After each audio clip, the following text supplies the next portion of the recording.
महिलाओं को देवी बताया गया है, तो देवी का शोषण नहीं होता है, देवी की पूजा होती है। तो तेजस्वी यादव एक ऐसे नेता के रूप में अपने आप को स्थापित कर चुके हैं बिहार में, जिनको सुनने के लिए लाखों लोग आते हैं। उस नज़र से देखा जाता है कि तुम बिहारी हो, यानी तुम बिहारी हो तो तुम गंदगी से रहते हो, तुम बिहारी हो तो तुम अनपढ़ हो। कि बिहार में सिर्फ जातिवादी होता है, लेकिन जातिवाद अदर स्टेट में भी होता है और भयंकर तरीके से होता है जी। लेकिन उसका कभी नाम नहीं आता, बदनाम सिर्फ बिहार होता है कि बिहार में जातिवाद होता है।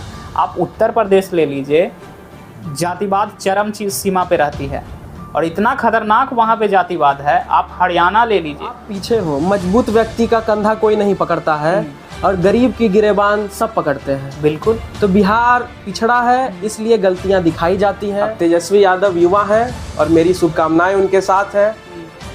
देखिए बिहार की जनता जो चाहेगी वही मुख्यमंत्री। अगर तेजस्वी यादव मुख्यमंत्री बनते हैं तो वो भी एक इतिहास होगा। तो जरूरी ना है कि आप बहुत पढ़े लिखे हो तभी आप उसका दर्द समझें। हो सकता है आप नहीं पढ़े हो लेकिन उनके बीच में रहे हो, इसलिए आप उनका दर्द समझते हो। क्योंकि मुद्दे हमारे हैं, अच्छे कॉलेज हमें चाहिए, अच्छी नौकरी हमें चाहिए, तो हमें सरकार में आ करके और उन चीज़ों को धरातल पर उतारना होगा। तो बिहार बहुत आगे चला गया। नीतीश जी से पहले लालू यादव जी की सरकार थी।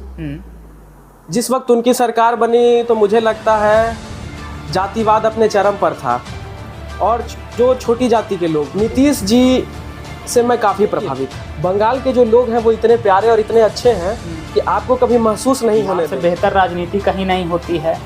यहाँ घर में खाने के लिए हो ना हो लेकिन राजनीति होती है जी। ममता बनर्जी की सरकार है बंगाल में, क्या हो रहा है वहाँ?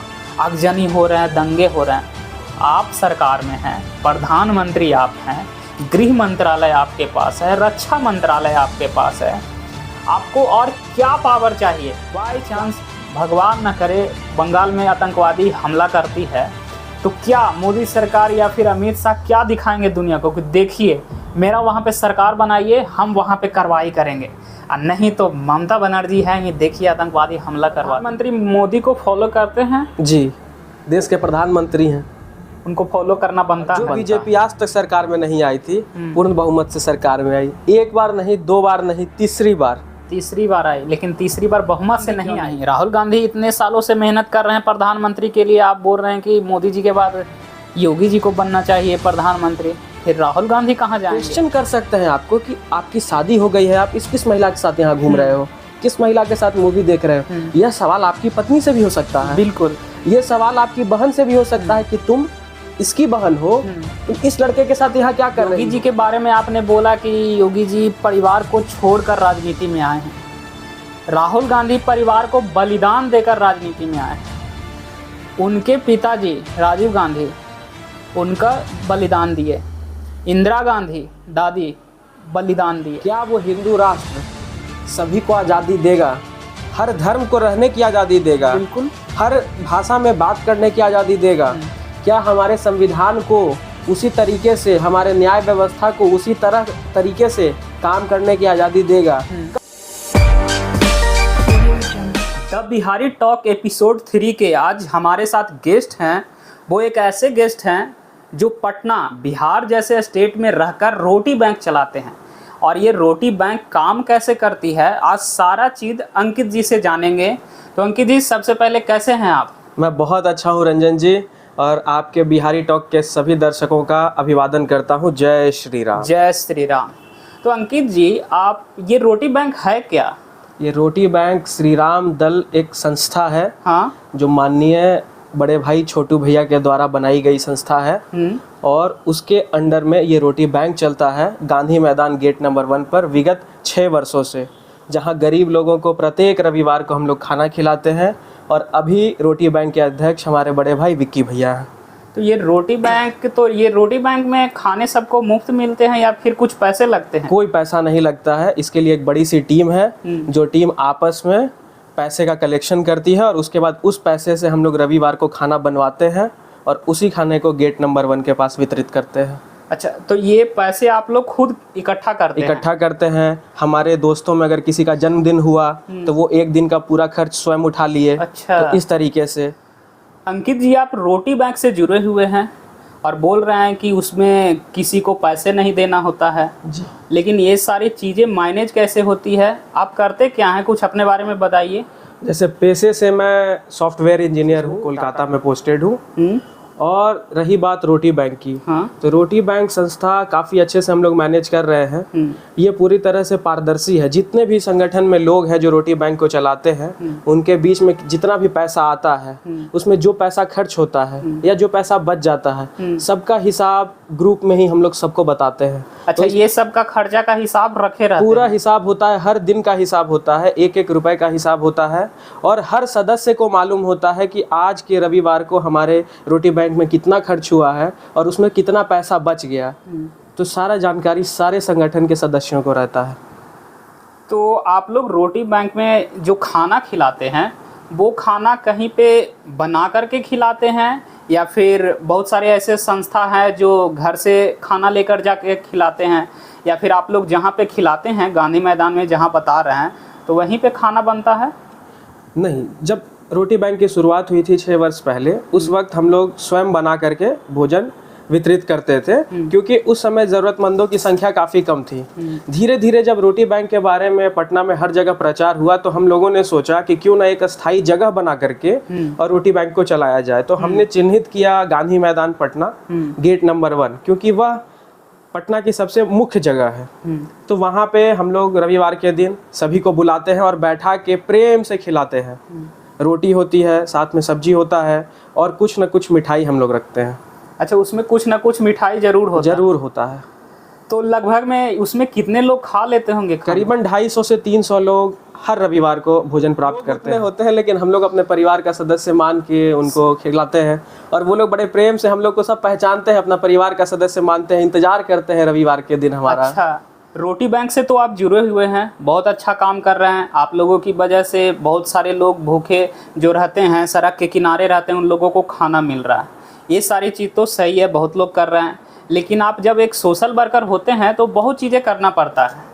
तो एक होता है कि सीजन के अनुसार जी, और एक होता है सब दिन जी। क्योंकि अभी सोशल वर्क में बहुत सारे लोगों को देखते हैं कि कोई भी आते हैं, कुछ भी होता है तो कैमरा निकालते हैं, अपना सोशल वर्क कर लिए। तो आप लोग एकदम प्योर सोशल वर्क है जी, जो कि सालों भर करते हैं जी।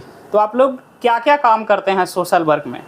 रोटी बैंक तो हमारा हर रविवार का कार्यक्रम हो गया, हाँ। जिसके बारे में आपको जानकारी मैंने दे दी। हाँ। इसके अलावा पिछले 6 साल से मैं हर ठंड में कंबल बांटता हूँ, 200-300 कंबल बांटता हूँ, जो मेरे अकेले की क्षमता नहीं है।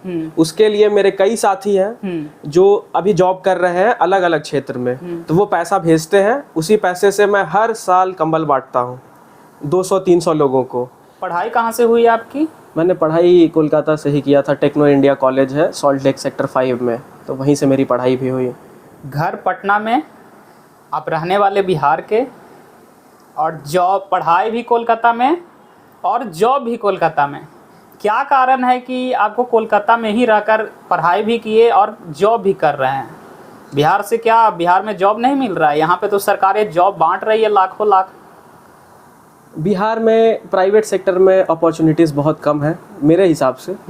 आईटी की कंपनियां बिहार में नहीं है। अगर इसके मुकाबले आप देखते हैं तो कोलकाता में, हैदराबाद में, बेंगलोर में काफ़ी कंपनियां हैं, तो इस कारण से वहाँ पे जॉब करना ज़्यादा आसान हो जाता है। और रही बात कॉलेज की, तो अगर आप प्राइवेट कॉलेजेस में देखोगे, सरकारी कॉलेज तो यहाँ पे भी एनआईटी और आईआईटी है, लेकिन सभी बच्चों में उतनी क्षमता नहीं होती है कि वो वहाँ तक पहुँच पाए, और किसी कारणवश मैं भी वहाँ नहीं पहुँच पाया। तो अगर आप प्राइवेट कॉलेजेस में देखोगे तो बिहार में उतनी संभावनाएं अभी के टाइम में नहीं है। क्यों नहीं है? क्यों नहीं है? क्योंकि यहाँ पे सरकारें हर साल कॉलेज बनवाती है, छात्रों के लिए बहुत सारी स्कीम है, ऐसा सरकारें दावा करती है, फिर हमारे छात्रों को बाहर क्यों जाना पड़ता है? कहीं ना कहीं इसमें व्यवस्था का दोष मैं मानूंगा कि बिहार में जितनी भी सरकारें रहीं, उन्होंने शिक्षा के ऊपर जितना ध्यान दिया जाना चाहिए था नहीं दिया। मैं ये नहीं कहूँगा कि सरकारों ने काम नहीं किया है। अगर आप आज़ादी के पहले के बिहार को देखते हो तो बिहार बहुत आगे चला गया है, लेकिन फिर भी अगर हम बाकी राज्यों से तुलना करेंगे तो बिहार वहाँ नहीं खड़ा होता है जहाँ होना बाकी चाहिए। राज्यों की तुलना आप कर रहे हैं तो मतलब आप कहने का मतलब आपका यही है ना कि बिहार बाकी राज्य की तुलना में पिछड़ा है, मेरे ये हकीकत है। रंजन जी, मैं ये नहीं कहूँगा कि बिहार पिछड़ा है, लेकिन मैं ये कहूँगा कि बिहार में अभी अपार संभावनाएं हैं, काम करने के लिए बहुत कुछ है जो अभी तक नहीं किया गया है। संभावनाएं तो सालों बरसों से आ रही कि बिहार में संभावनाएं हैं, ये हकीकत कब होगा? क्योंकि होगा हर दिन हर साल जब भी इलेक्शन आता है नई सरकारें आती है। अभी तो पिछले 20 सालों से हमारे चचा ही हैं नीतीश कुमार। नीतीश कुमार के बारे में आप क्या कहेंगे, कैसा काम करते हैं बिहार में? पहले आपके पिछले सवाल का जवाब दे दूं कि बिहार में जो संभावनाएं हैं वो हकीकत में कब बदलेंगी। हाँ। तो इसके लिए मेरे हिसाब से सबसे ज़रूरी है युवाओं का राजनीति में आगे आना। जब तक युवा राजनीति में नहीं आएंगे तब तक बिहार का वास्तविक विकास नहीं हो सकता है, क्योंकि मुद्दे हमारे हैं। अच्छे कॉलेज हमें चाहिए, अच्छी नौकरी हमें चाहिए, तो हमें सरकार में आ करके और उन चीज़ों को धरातल पर उतारना होगा। तो युवा आप बोल रहे हैं कि युवाओं को राजनीति में आना चाहिए बिहार में। कौन युवा? जिनके पिता मुख्यमंत्री रह चुके हैं, जिनके राजघराने ऑलरेडी राजनीति से उनको विरासत में राजनीति मिली है, वो युवा, या फिर एक ऐसा युवा जो बिहार को रिप्रेजेंट करे, उसका कोई पॉलिटिकल बैकग्राउंड नहीं होना चाहिए। जब मैं युवा की बात करता हूं तो युवा मतलब केवल युवा, वो तेजस्वी यादव भी हो सकते हैं, चिराग पासवान भी हो सकते हैं, वो मैं भी हो सकता हूं, वो आप भी हो सकते हैं। कोई भी युवा जो बिहार के लिए सोचता हो, बिहार को आगे ले जाना चाहता हो। मैं ये नहीं कह रहा हूं कि कोई इसलिए राजनीति में ना आए क्योंकि उसके पिताजी राजनीति में थे। ये मायना नहीं हो सकता, ये पैमाना नहीं हो सकता है। जिसके अंदर भी बिहार को आगे ले जाने की भावना हो, जो सच्चे मन से बिहार को आगे ले जाना चाहता हो, जो बेरोजगारी के ऊपर काम करना चाहता हो, जो बिहार में गरीबी के ऊपर काम करना चाहता हो, वो युवा राजनीति में आए। तो राजनीति में इसी मकसद से तो तेजस्वी यादव भी राजनीति में आए हैं कि जो काम हमारे पिताजी ने नहीं किया है वो काम हम करेंगे। ये तेजस्वी यादव का वादा है जी। तो आपको क्या लगता है कि तेजस्वी यादव में ऐसी काबिलियत है कि बिहार को वो रिप्रेजेंट करेंगे तो बिहार में नौकरी, अधिक पलायन, ये बेरोजगारी, ये सब मुद्दे पे काम करेंगे और बिहार को एक जो बोल रहे हैं कि जहाँ पे कि संभावना बहुत है बिहार में लेकिन हकीकत नहीं हुआ है, तो वो हकीकत बनेगा? जैसे मैं व्यक्तिगत तौर पर तेजस्वी यादव से कभी मिला नहीं हूँ और उनसे कभी बातचीत नहीं हुई है। जितना भी जानता हूँ तेजस्वी जी को मैं वीडियो के माध्यम से, न्यूज़ चैनल के माध्यम से जानता हूँ, तो व्यक्तिगत टिप्पणी मैं कर नहीं सकता हूँ उनके ऊपर। और अभी तक उनको बिहार की जनता ने मौका नहीं दिया है मुख्यमंत्री के रूप में। उप मुख्यमंत्री दो बार रह चुके हैं, उप मुख्यमंत्री रह चुके हैं, लेकिन एक मुख्यमंत्री के रूप में जो शक्तियां मिलती हैं, आपको भी पता और हमें भी पता है कि वो काफी अलग होती है, असीमित शक्ति है। अच्छा। तो वो उनको नहीं मिला है, इसलिए अभी मैं उनको जिम्मेदार नहीं ठहरा सकता हूँ। एक बार अगर कभी बिहार की जनता उनको मुख्यमंत्री के रूप में मौका देती है, फिर उनके काम को सही से मैं अध्ययन कर सकता हूँ और उनके ऊपर टीका टिप्पणी कर सकता हूँ। अच्छा, जब मतलब तेजस्वी यादव सरकार में कभी आएंगे तो उनको आप देखेंगे कि वो कैसा काम करते हैं, उसके बाद ही उस पर टिप्पणी करूंगा। जितना वो बोले हैं उतना उस पर खड़ा उतारते हैं या फिर नहीं? हाँ।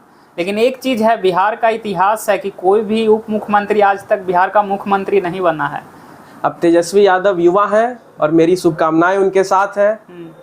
देखिए बिहार की जनता जो चाहेगी वही मुख्यमंत्री अगर तेजस्वी यादव मुख्यमंत्री बनते हैं तो वो भी एक इतिहास होगा, क्योंकि आज तक बिहार के इतिहास में कभी भी कोई उप मुख्यमंत्री नहीं बना है, वो उप मुख्यमंत्री बनकर ही रह गया है।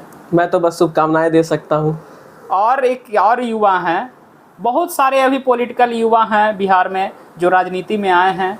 चिराग पासवान हो गए, आपको जितने भी बहुत सारे आईएएस निकल कर इस बार आ रहे हैं, जो आईएएस पद से अपना इस्तीफा देकर बिहार की पॉलिटिक्स में हाथ आजमा रहे हैं।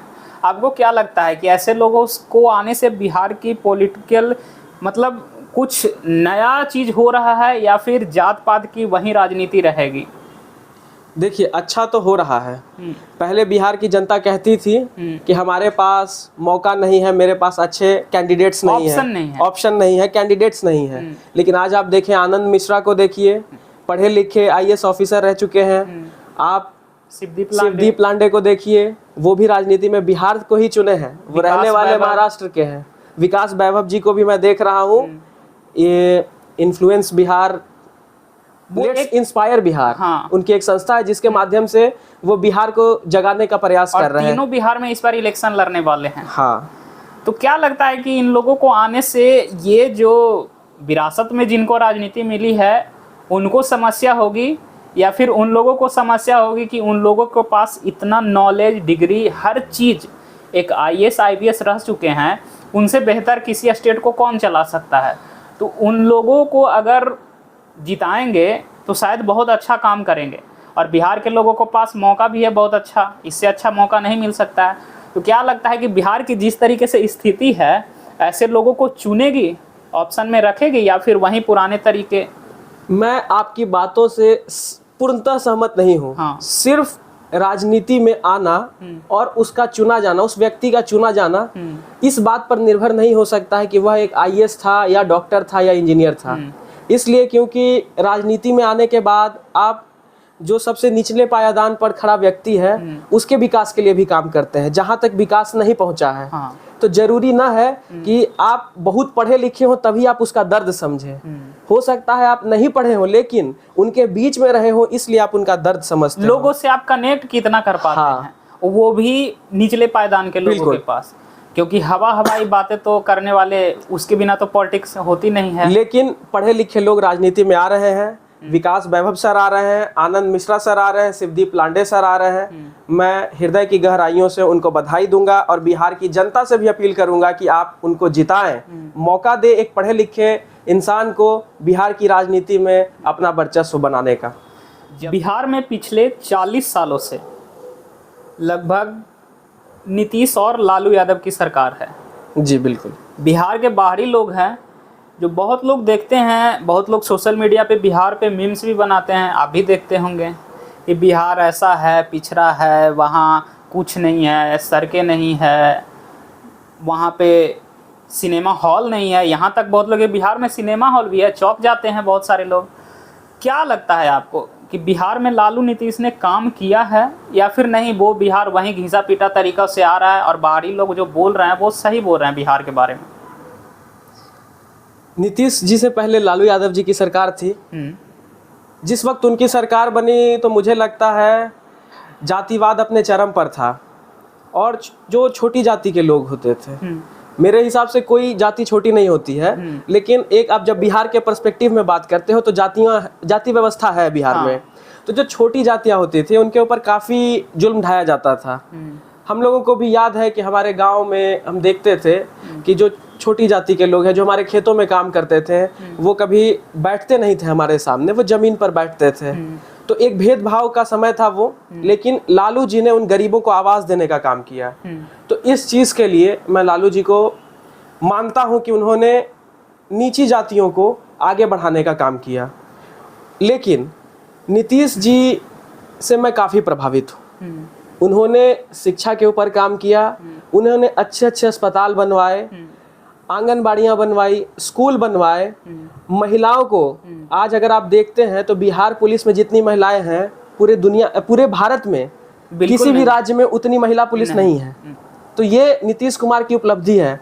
लड़कियां पढ़ने आगे बढ़े इसके लिए उन्होंने साइकिल योजना शुरू की, पोशाक योजना शुरू की। जब लड़कियां 10th पास करती हैं तो उनको 10,000 रुपए दिए जाते हैं कि वो आगे की पढ़ाई करे। जब वो 12th पास करती है तो 25,000 रुपए दिए जाते हैं। वही लड़की जब ग्रेजुएट हो जाती है तो उसे 50,000 रुपए दिए जाते हैं। और जब वो ग्रेजुएट होकर फॉर्म भरती है तो उसको नौकरी में भी आरक्षण दिया जाता है। बिल्कुल। उस लड़की की जब शादी हो जाती है तो चुनाव में भी उसको आरक्षण दिया जाता है। वार्ड्स के चुनाव में, मेयर के चुनाव में नीतीश जी उनको आरक्षण देते हैं। तो महिलाओं को आगे लाना जो हमारी आधी आबादी है उसके लिए उन्होंने जिस तरह का काम किया है उसके लिए मैं उनसे बहुत प्रभावित हूँ, नीतीश कुमार जी के कामों से। जी मतलब नीतीश कुमार ने बिहार के लिए काम किया है, बहुत काम किया है। ये तो बात रही महिलाओं के ऊपर। डेवलपमेंट का बात करते हैं। बिहार की सड़कें, बिहार में जितने भी पुल हो गए, अब जो भी कुछ देखते हैं तो ये सब पे काम हुआ है कि आज भी बिहार वही है स्थिति? मैं आपको एक छोटे से उदाहरण से समझा दूंगा। आप घर से निकलिए, थोड़े दूर आप आगे जाइए, गंगा तट पर आपको मरीन ड्राइव दिखेगा। हाँ बिल्कुल। वो देखते ही आपको समझ में आएगा कि बिहार में विकास हुआ है कि नहीं हुआ है।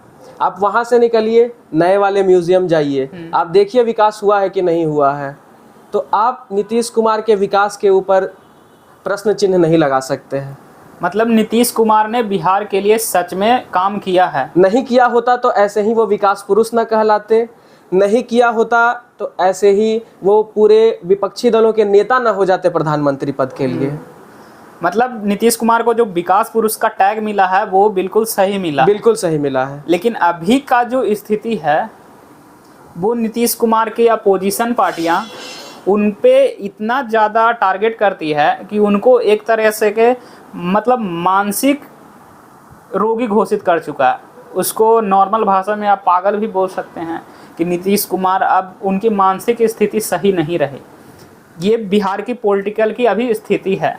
मतलब सामने वाला आदमी से जब आप कंपटीशन नहीं कर पाते हैं तो उसको समाज में बिल्कुल नकार दीजिए कि वो अब आपके लायक नहीं है।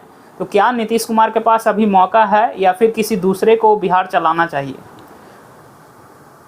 नीतीश कुमार से अच्छा उम्मीदवार मुझे बिहार में नहीं दिखता है। अभी भी उनसे बेहतर नहीं दिखता है। और जिस व्यक्ति ने बिहार के लिए इतना कुछ किया हो उसके लिए मर्यादित शब्दों का उपयोग करना चाहिए। इस तरीके के शब्द उस व्यक्ति के लिए नहीं करने चाहिए जिसने बिहार के लिए इतना काम किया है। और इन सब से ऊपर मैं गीता की उस बात को याद रखता हूँ कि परिवर्तन संसार का नियम है। तो परिवर्तन होना चाहिए। परिवर्तन अच्छा है, वो राजनीति में हो या किसी भी क्षेत्र में।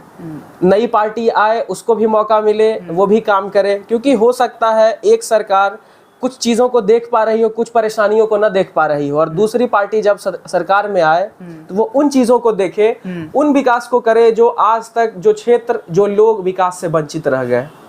मतलब नई पार्टियां की बात जब आप कर रहे हैं तो बिहार में इस बार बहुत सारी नई पार्टियों का एंट्री हुआ है। एक जन सुराज पार्टी है जी, नाम सुन रहे हैं? नाम तो सुन रहे हैं और काफी चर्चा में है। उनके नेता है प्रशांत किशोर।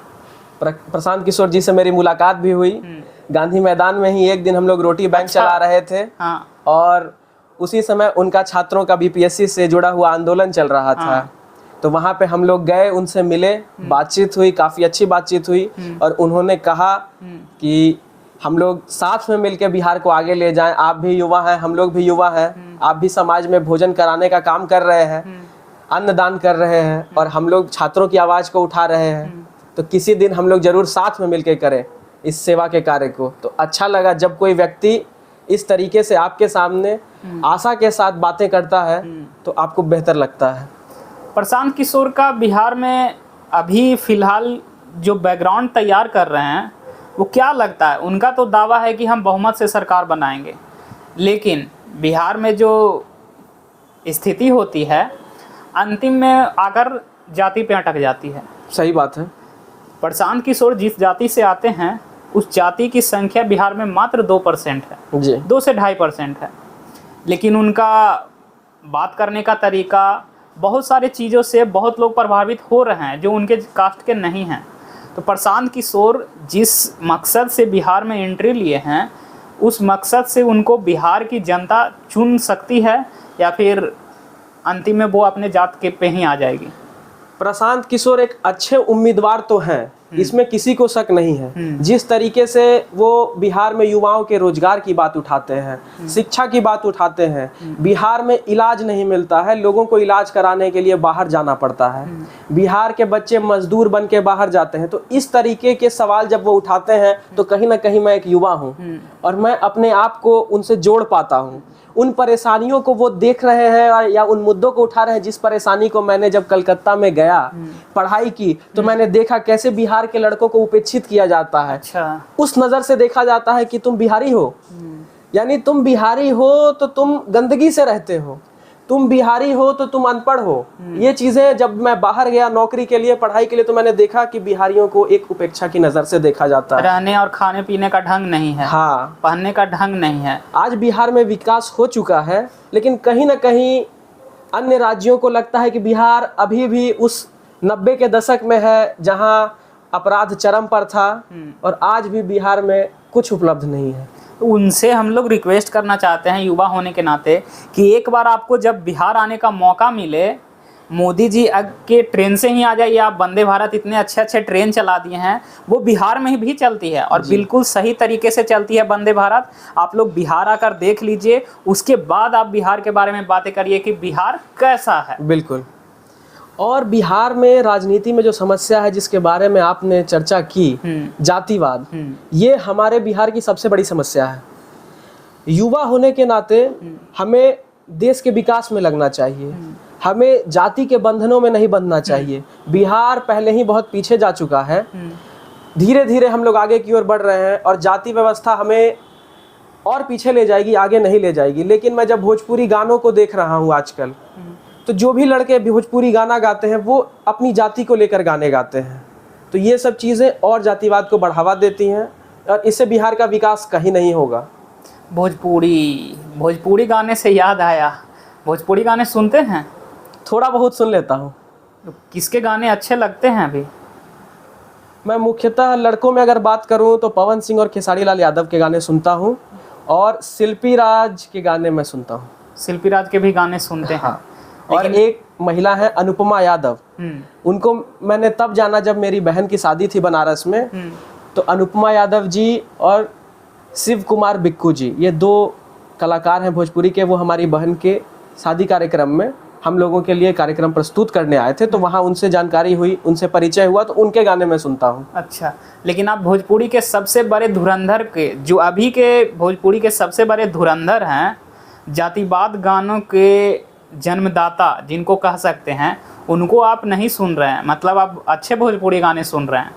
उनका नाम है टुनटुन यादव। अच्छा। जो भोजपुरी के जातिवाद गाने के जन्मदाता हैं। मतलब उनकी करियर की शुरुआत ही जातिवाद गाने से हुई है और उनको देख करके हर कोई जातिवाद गाना गाना शुरू कर दिया। जैसे मैं टुनटुन जी को नहीं जानता हूँ, लेकिन मैं उनसे निवेदन करूँगा कि जातिवादी गानों को गाने से कोई भला नहीं होने वाला है, सिर्फ समाज बटेगा और इससे किसी का फ़ायदा नहीं है। तो आप भी ना गाएं, और कोई भी व्यक्ति अगर जातिवादी गाने गाता है तो मैं उनको भी हाथ जोड़ के प्रार्थना करूंगा कि आप इस तरह के गाने गाकर बिहार को और पीछे ना ले जाइए। बिहार ऑलरेडी बहुत पीछे है।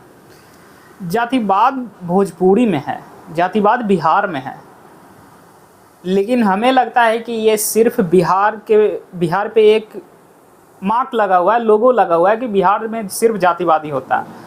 लेकिन जातिवाद अदर स्टेट में भी होता है और भयंकर तरीके से होता है जी। लेकिन उसका कभी नाम नहीं आता। बदनाम सिर्फ बिहार होता है कि बिहार में जातिवाद होता है। आप उत्तर प्रदेश ले लीजिए, जातिवाद चरम सीमा पे रहती है और इतना खतरनाक वहाँ पे जातिवाद है। आप हरियाणा ले लीजिए, जातिवाद बदनाम सिर्फ बिहार होता है। क्या लगता है कि जातिवाद पूरे भारत की जड़ है या फिर सिर्फ और सिर्फ बिहार है जिसको हमेशा से टारगेट किया जाता है? रंजन जी, मुझे ये लगता है कि आपकी कमी लोग तब देखते हैं जब आप पीछे हो। मजबूत व्यक्ति का कंधा कोई नहीं पकड़ता है और गरीब की गिरेबान सब पकड़ते हैं। बिल्कुल। तो बिहार पिछड़ा है, इसलिए गलतियां दिखाई जाती हैं। बाकी राज्य आगे बढ़ गए, उनके यहाँ नौकरियां हैं, उनके यहाँ शिक्षा व्यवस्था है, उनके यहाँ इलाज की व्यवस्था है। वहाँ के जो लड़के हैं, वहाँ के जो बच्चे हैं, वो बाहर नौकरी मांगने, रोजगार मांगने नहीं जाते हैं और बिहार के लोग उसी राज्य में मजदूरी करने जाते हैं। इसलिए उंगली उठाना आसान है। अच्छा, मतलब आपका कहना ये है कि वो जो जातिवाद बिहार में नहीं पूरे इंडिया में है। बिल्कुल। लेकिन बिहार बदनाम सिर्फ इसलिए होता है क्योंकि ये पिछड़ा है, इसका विकास उतना नहीं हुआ है और वो सारे राज्य हैं जो अपने आप में संपन्न है, उसके पास सारा चीज़ है, इसीलिए उसकी जातिवादी होते हुए वो ढक जाती है, वो छुप जाता है। गलतियां छुप जाती हैं अगर बाकी सब बेहतर हो, और आपकी छोटी गलती भी दिखा दी जाती है अगर आप कमज़ोर हैं। मतलब ये तो फिर बिहार के साथ नाइंसाफ़ी है। तो इस नाइंसाफ़ी को कौन बदलेगा? हम और आप ही तो बदलेंगे। आप विकास करिए, बिहार को आगे ले जाइए, फिर कोई आपको नहीं बोलेगा। जब लोगों को आपसे मदद की ज़रूरत होगी तो लोग आपकी गलतियां नहीं पहचानेंगे।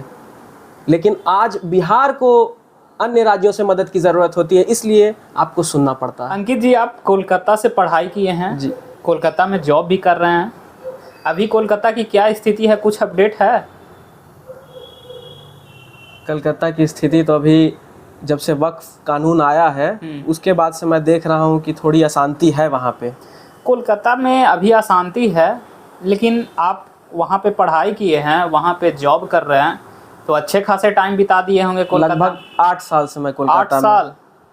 8 साल जब आप बिता दिए होंगे तो मतलब एक लाइफ का आप पार्ट दे दिए हैं कोलकाता को। बिल्कुल। तो कोलकाता के तो आप नस नस से वाकिफ होंगे। जी बिल्कुल, जब मैं जवान हो रहा था उस वक्त मैं कोलकाता में रहा हूँ।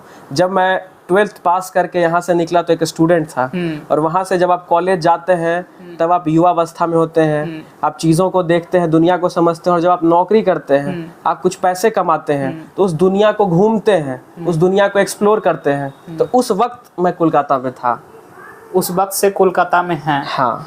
तो कभी कोलकाता का जो अभी का माहौल है उसको देखकर कभी लगा कि कोलकाता में इस तरीके का मतलब 2 पार्ट में डिवाइडेड है, हिंदू मुस्लिम में कोई भेदभाव, या फिर जिस तरीके से अभी सोशल मीडिया पे तैर रहा है कि वहाँ पे हमेशा दंगे हो जाते हैं, कभी राजनीति के कोई भी चुनाव होते हैं वो सही तरीके से बिना दंगे के, बिना आगजनी के संपन्न नहीं होते हैं। ये स्थिति कोलकाता की हमेशा से रही है या फिर आप कुछ अलग नज़रिया से देखते हैं?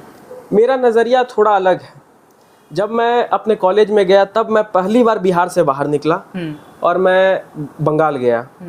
तो शुरू में जब आप किसी नए जगह पर जाते हो और बंगाल की भाषा है वो बंगाली है, लोग वहाँ पे हिंदी नहीं बोलते हैं, बंगाली बोलते हैं। अगर आप हिंदी बोलोगे तो टूटी फूटी हिंदी वो लोग बोल लेते हैं, लेकिन एक भाषा का परेशानी आपको होगी। तो उस जगह पर जब मैं गया तो मुझे भी वही परेशानी हुई, लेकिन बंगाल के जो लोग हैं वो इतने प्यारे और इतने अच्छे हैं कि आपको कभी महसूस नहीं होने देंगे कि आप हिंदी भाषी हैं, आपके साथ कोई उस तरीके का व्यवहार नहीं होता है। तो कुछ समय में ही मेरे घर के पड़ोस के जो लोग थे उनके साथ घुलना मिलना हो गया। मेरे कॉलेज में कुछ बंगाली दोस्त बन गए, उनके घर आना जाना, उनके परिवारों से मिलना, त्योहार साथ में मनाना। तो धीरे धीरे बंगाल आप समझिए कि मेरा परिवार ही हो गया। आज मेरे कई दोस्त हैं बंगाल के जो मेरे समाज सेवा का जितना कार्य मैं करता हूँ उसमें पैसे भेज देते हैं, और उस यकीन के साथ भेज देते हैं पैसे कि अगर अंकित के पास भेज रहे हैं तो वो पैसा सही जगह लगेगा। बंगाल में लगभग 10 सालों से ममता बनर्जी की सरकार है।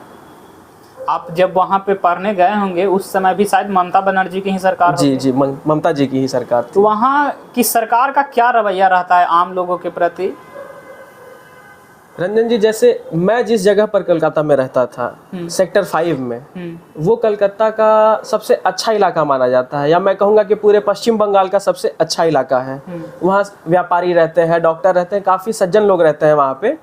तो जैसे पटना में आप बोरिंग रोड को जानते हैं, बोरिंग रोड कितने अच्छे से डेवलप किया हुआ जगह है, वहाँ पुलिस व्यवस्था कितनी अच्छी है, वहाँ कितने सज्जन लोग रहते हैं, सभी पैसे वाले लोग वहाँ रहते हैं। आपको मिलेंगे अच्छी अच्छी दुकानें, अच्छा शॉपिंग मॉल, खाने की दुकानें, सब कुछ। तो क्या आप उससे अंदाजा लगा सकते हैं कि बिहार में कितना विकास हो रहा है? कोलकाता में आप बहुत दिन गुजार लिए, वहाँ पे बोला जाता है कि बांग्लादेशी, रोहिंग्या बहुत सारे भरे हुए हैं।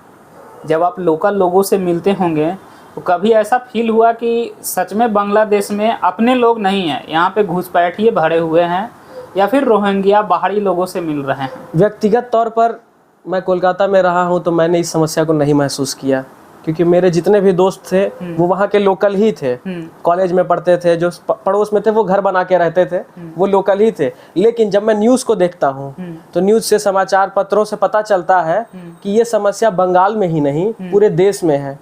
दिल्ली में जब नई सरकार बनी है भाजपा की तो उन्होंने भी बहुत कुछ बताया है, बहुत लोगों को पकड़ा है कमिटमेंट पे कि हम रोहिंग्या घुसपैठिया को बाहर निकालेंगे, और कुछ लोगों को उन्होंने पकड़ा भी है वहां पर और बाहर निकालने की कोशिश कर रहे हैं। असम में भी हेमंत बिस्वा शर्मा जी की सरकार बनी तो मैंने देखा कि काफी बाहर के घुसपैठियों को उन्होंने पकड़ा है और बाहर किया है। तो ये समस्या एक बंगाल की नहीं, ये पूरे देश की समस्या है।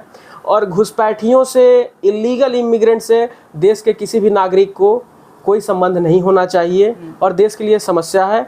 कोई व्यक्ति किसी कारण से परेशान है अपने देश में तो लीगल तरीका है, आप हमारे सरकार से संपर्क करिए, लीगल प्रोसीजर को फॉलो करते हुए देश में आइए, आपका स्वागत है। भारत अतिथि देवो भव की भूमि है, आपका स्वागत है। लेकिन अगर आप इल्लीगल तरीके से आप अगर देश में आते हैं तो आपके लिए देश में कोई जगह नहीं होनी चाहिए। और ये देश की सबसे बड़ी अभी समस्या ये है, रोहिंग्या, घुसपैठिया जो भारत में हर क्षेत्र में भरे हुए हैं। ये एक बड़ी समस्या है, क्योंकि जो बाहर से आपके देश में आए हैं और बिना आपके सरकार की अनुमति के आए हैं, वो देशभक्त नहीं है। नहीं, वो अगर क्राइम भी कर दें तो आपको पता भी नहीं चलेगा। मैंने न्यूज में देखा था उनके पास आधार कार्ड पैन कार्ड भी है, कैसे बना पता नहीं। ये तो वोट बैंक के लिए सरकारें बना कर मुझे पता नहीं कि कैसे बन रहा है। वो व्यक्ति अगर कोई बड़ा अपराध करके चला जाए देश से तो उसके बारे में कुछ जानकारी नहीं है, तो ये बड़ी समस्या है। एक और बड़ी समस्या जिसके ऊपर मुझे लगता है उतनी चर्चा नहीं होती है जितनी होनी चाहिए, वो है जनसंख्या। भारत में जनसंख्या बहुत बड़ी समस्या है और जनसंख्या नियंत्रण के लिए सरकार को प्रयास करना चाहिए। वो प्रयास कानून के रूप में हो सकता है, वो प्रयास जन जागरण के रूप में हो सकता है, वो प्रयास सरकार कुछ तरीके के इंसेंटिव, कुछ रिजर्वेशंस, कुछ भी करके नीतिगत तरीके से लोगों को भरोसे में लेकर के करे, लेकिन जनसंख्या नियंत्रण के ऊपर कुछ बेहतर कदम उठाया जाना चाहिए। बीजेपी का अगला मकसद यही है जनसंख्या नियंत्रण कानून, क्योंकि बीजेपी का जो इलेक्शन का रोड मैप था कि हम ये चीज़ करेंगे, उसमें सारे लगभग वो पूरा कर चुकी है। राम मंदिर, धारा 370, 3 तलाक, अभी हाल ही में वक्फ बोर्ड संशोधन जो हुआ, अगला यूनिफॉर्म सिविल कोड, ये सारे चीज़ बीजेपी कर चुकी है। क्या लगता है आपको कि बीजेपी का ये चुनावी मुद्दा होता है या फिर जनसंख्या नियंत्रण कानून की जब भी बात होती है तो एक अलग मैटर चलने लगता है, पूरे देश का माहौल अलग होता है? तो ये सब चीज़ जो बीजेपी चालू करवा दी है, तो उनका तो दावा ये है कि जनसंख्या नियंत्रण बिल भी हम जल्द पास करवा लेंगे। क्या लगता है ये पास हो जाएगा? बीजेपी के पास मेजोरिटी है, राज्यसभा में भी लोकसभा में भी। उसने साबित किया है, पिछले जो भी कानून उन्होंने पास कराए हैं उसमें उन्होंने लोगों के बीच में दिखाया है कि उनके पास पर्याप्त नंबर्स हैं उनके पास। लेकिन मैं ये मानता हूँ, ये मेरी व्यक्तिगत राय है, मैं किसी पार्टी से नहीं जुड़ा हूँ, तो ये मेरी व्यक्तिगत राय है कि सिर्फ कानून बनाना किसी समस्या का समाधान नहीं हो सकता है। जब तक आप लोगों को विश्वास में न लें, लोगों को भरोसे में न लें कि जो कानून आप बना रहे हैं वो उनके हित में कैसे है, इससे उनका भला कैसे होगा, तब तक उस कानून को बनाने का कोई महत्व नहीं रह जाता है। तो कानून जरूरी है, मैं ये नहीं कह रहा हूँ कानून जरूरी नहीं है, कानून जरूरी है, लेकिन उसके साथ जरूरी है जागरूकता। लोगों के बीच में जागरूकता होनी चाहिए कि ये कानून क्यों फायदेमंद है। लेकिन बात ये आती है कि जब बीजेपी कोई कानून लाती है तो विपक्षी पार्टियां बैठी रहती है, चाहे वो कानून अच्छा ही क्यों ना हो, उसको गलत बताना है और उसके खिलाफ लोगों को भड़काना है। देखिए, जब कांग्रेस कोई चीज़ अच्छा करेगी तो बीजेपी में लोग बैठे रहते हैं कि इसको हर हाल में इस कानून को हमको विरोध करना है, गलत बताना है और लोगों को भड़काना है। तो कोई ऐसा पार्टी नहीं है कि अपना देश में कि कोई अच्छा भी कानून है तो बोल दे वाह वाह ताली बजा करके कि अरे बहुत अच्छा है, इसको हम पूरा समर्थन देते हैं। तो क्या लगता है आपको, जनसंख्या नियंत्रण कानून किसके लिए अच्छा होगा और किसके लिए अच्छा नहीं होगा? जनसंख्या नियंत्रण कानून सबके लिए अच्छा होगा। नहीं, लेकिन आपने कहा विपक्षी पार्टियों की बात, तो वो विपक्ष में इसीलिए है कि उस सरकार का विरोध करें। हर सिक्के के दो पहलू होते हैं, कोई भी कानून बनता है, कोई भी नीति आती है तो उससे कुछ लोगों को फायदा तो कुछ लोगों को नुकसान भी होता है। बिल्कुल। जब आप जंगल काटते हैं तो वहाँ पे नए फ्लैट्स बनाएंगे, रोड बनाएंगे, फैक्ट्रियाँ बनाएंगे तो लोगों को रोजगार मिलेगा। लेकिन जब आप जंगल काटते हैं तो उससे जीव जंतुओं को परेशानी होगी। जो ऑक्सीजन वो जंगल प्रोड्यूस करते, जो इन्वायरमेंट का उसमें आपका फायदा होता है, इन्वायरमेंट को जो नुकसान होगा उसको काटने से, तो कुछ ना फायदा कुछ ना नुकसान, हर चीज़ में, हर सिक्के के दो पहलू हैं। जंगल से ही तो, जंगल से जब आप चर्चा किए हैं तो जंगल का एक बात बताते हैं। कुछ दिन पहले हैदराबाद का फेफड़ा कहा जाता है एक जंगल है, जी जी, 400 एकड़ में। उस जंगल को कांग्रेस की सरकार, वहाँ पे कांग्रेस की सरकार है, उसको बेचती है। वहाँ किस लिए? वहाँ पे आईटी पार्क बनेगा, 50,000 करोड़ का इन्वेस्टमेंट आएगा और लगभग में सालाना 10,000 करोड़ का वहाँ पे रोजगार होगा। लेकिन काटा किस जंगल को जाता है जिसको हैदराबाद का फेफड़ा बोला जाता है? उस जंगल में 3 लेक है, मतलब वो देखने लायक जगह है। रातों रात वहाँ पे बुलडोजर उतार दिया जाता है, पूरा पेड़ का कटाई ये सब शुरू हो जाता है, चारों तरफ जंगल में चीख पुकार मच जाता है जो रहने वाले हैं वहाँ पे। क्या लगता है आपको कि मतलब हैदराबाद में कहीं ऐसा जगह नहीं होगा कि जहाँ पे जंगल ना हो, कि उसको काटना जरूरी था? जंगल काटना कहीं से भी सही नहीं है। मैं सरकार से अपील करूंगा कि कोई नई जगह चिन्हित करे और वहाँ पे IT पार्क बनाए। विकास हो, लेकिन विकास के साथ वातावरण का भी ध्यान रखना चाहिए। धरती को सिर्फ माँ कहने से धरती माँ नहीं होती है, उसका ध्यान भी रखना पड़ता है। और हम इंसान हैं, इंसान को भगवान ने दिमाग बुद्धि इसलिए नहीं दी कि वो बाकी जीवों का हत्या कर दे, उनके लिए परेशानी क्रिएट कर दे। तो सबका विकास होना चाहिए, सिर्फ अपने बारे में नहीं सोचना चाहिए। और एक यही कांग्रेस की सरकार है, जब मुंबई में मेट्रो ट्रेन के लिए जंगल के पेड़ की कटाई होती है तो वहाँ पे बहुत सारा एक मुख्य मुद्दा बना दिया जाता है कि बीजेपी जंगल को काट रही है, और जब कांग्रेस की सरकार करती है तो इसका कोई मुद्दा नहीं बनता है। एक ही रात में वहाँ पे इतने हजारों की संख्या में बुलडोजर लगाकर पेड़ की कटाई होती है। ये तो रंजन जी राजनीति की बात है। जो पार्टी विपक्ष में होगी वो सरकार की नीतियों का विरोध करेगी, अच्छी या बुरी किसी भी नीति का विरोध करेगी। नहीं तो वो सरकार में कैसे आएंगे, वो सत्ता में कैसे आएंगे? तो सत्ता के लिए ये सब चलता रहता है। आम जनमानस को इन सब चीज़ों से ऊपर उठ करके ये सोचना चाहिए कि कोई भी सरकार का जो कानून है, सरकार की जो नीति है, वो उनके लिए फ़ायदे में है या नुकसान में है। राजनीतिक चश्मे से आप देखेंगे तो हर चीज़ अच्छी या बुरी दोनों लग सकती है। अभी के समय में देश में जो भी राजनीति को देखते होंगे, और हम लोग तो बिहार में हैं, बिहार से बेहतर राजनीति कहीं नहीं होती है। यहाँ घर में खाने के लिए हो ना हो, लेकिन राजनीति होती है जी। और अभी के समय में राजनीति में दो डिवाइड में बटे हुए हैं सब। एक पार्ट को भक्त बोला जाता है, एक पार्ट को चमचा कहा जाता है। और ये आप अच्छी तरीके से वाकिफ होंगे इस शब्द से कि किसको भक्त बोला जाता है, किसको चमचा बोला जाता है। तो बात ये होती है कि जब आप किसी के भक्त हैं, किसी के चमचे हैं, तो उसका आप अंधाधुंध सपोर्ट करते हैं। आप उसकी गलतियों पे भी आवाज़ नहीं उठाते हैं, उसमें अच्छाई ढूंढ लेते हैं।